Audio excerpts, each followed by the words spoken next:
thanks for inviting me up here today. Actually, I was up here a couple years ago. I think I helped Mike in a class. But I'm going to switch it up a little bit. First, I'm going to tie the Tom's Minnow. We're going to use a 6, this I think is a 2X hook. Most of my minnow patterns I'll tie on a 2X. This is one I found out last year from a neighbor. His name's Tom Williams, and he's wanted to go out to Crittenden. I fish Crittenden quite a bit, and he'd been bugging me to take him out there. So we went out there, and I offered him some flies. He says, "Oh no, I'll be fine." So you know, either he's going to kick my butt or he's going to do really good out there, and he did really good out there and kicked my butt and didn't have to borrow my flies. But this is one that he fishes a lot up at Strawberry, and so I thought this might be a good one to show you guys. The way he fishes it, he's usually on anywhere from a 1 to a 3 sink line. He always fishes this as the tail fly. I'll show you what the pattern looks like first. And then he fishes a Midnight Fire above it on that one. So after he kicked my butt out there, I went home and tied some, gave some to Gibby, and we did quite good last fall out there.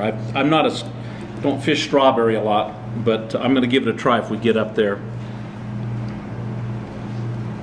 I'm primarily a stillwater fisherman, but the last few years I've been tying all sorts of different flies. So we're going to try to do a couple stillwater patterns that are fairly simple, new to me this year.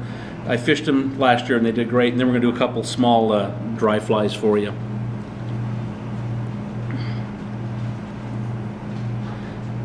Just start by putting a good thread base down.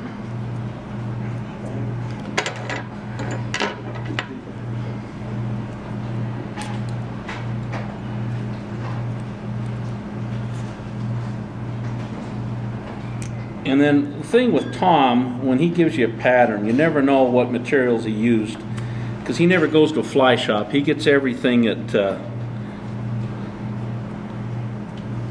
roadkill.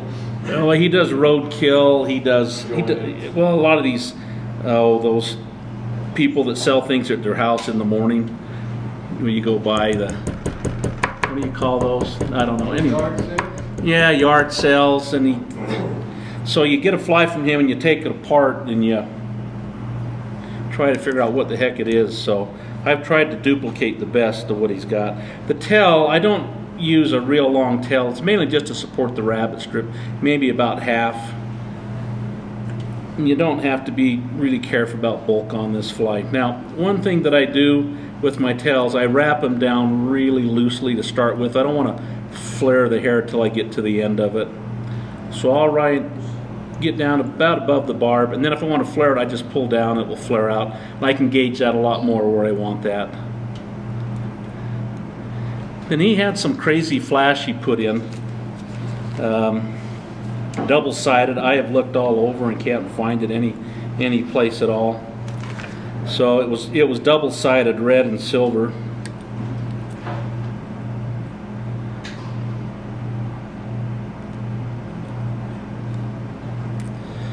So just a strand of red Flashaboo on each side, and then some silver.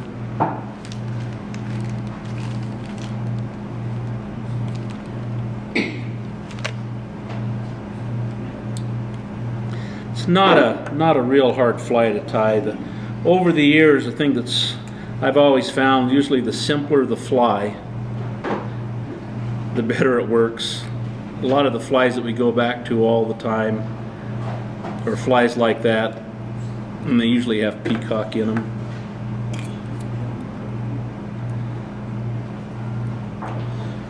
Okay, now the rabbit strip I'm using is a golden variant.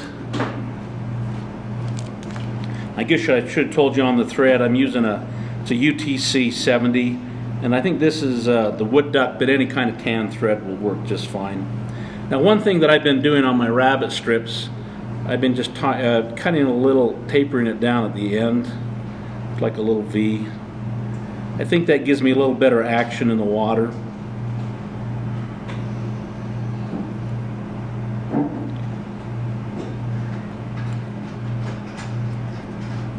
And I want my tail to go just a little past, or the rabbit strip, go a little past the end of the tail there, so that'll work.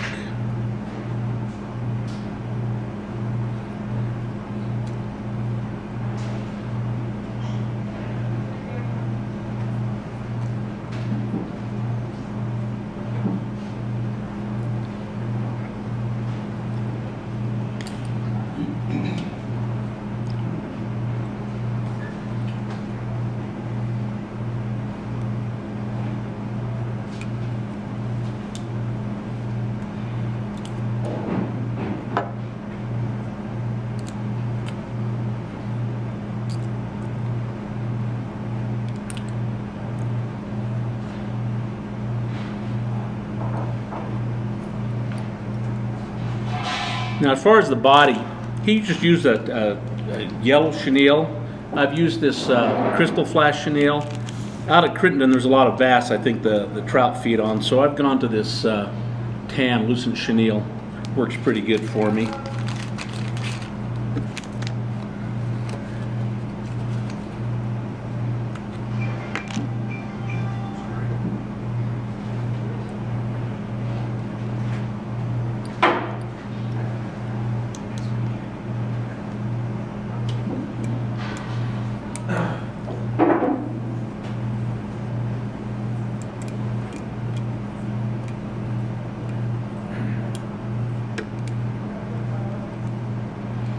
I leave about, the eye back just so I can tie down my rabbit strip. I'll get moving out of that. Now, one thing, when I cut my rabbit, I don't like to take my scissors and cut straight across. I think you lose a lot of the hairs that way. So I just take a razor blade or these razor scissors and cut it from underneath. And I'll leave a little tag out there so I can hold it down and stretch it out there pretty good. And I always like to do some locking wraps there.